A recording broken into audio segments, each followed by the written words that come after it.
नमस्कार, मी सचिन भोसले. आपण शांतीनगर वसाहतमध्ये आहोत आणि तुम्ही बघू शकता हे जे ड्रेनेज लाईनचा जो पाईप आहे टॉयलेटचा, त्याच्यामधून रात्रीचा धूर येतो. आता कोणाच्या फोनमध्ये धूर दाखवता का जरा?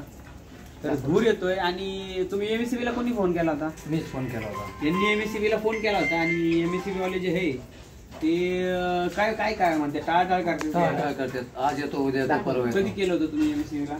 7:30 वाजता फोन केला होता. ते बोलले नाही. याचे व्हिडिओ जो आहे याच्यामध्ये तुम्ही बघू शकता.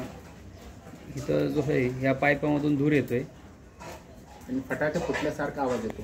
फटाके फुटल्यासारखे त्याच्यामधून. आणि यांनी विनंती केली की एकदा चेक करून जावं एमएससीबी वाल्यांना, अंडरग्राऊंड वायर आहे का काय. तर कोण आलेलं नाही. रात्रीचे 11 वाजलेले आहेत आणि ते दादा माझ्यासाठी 1 तास थांबले. हॉटेलवरती आले होते कारण त्यांच्या घरामध्ये लहान लहान मुलं तुम्ही बघू शकता. जर एमएससीबी वाल्यांनी त्वरित दखल घ्यावी विनंती करतो. जर नाही आले तर आम्ही तुमच्या ऑफिसला येऊ. धन्यवाद.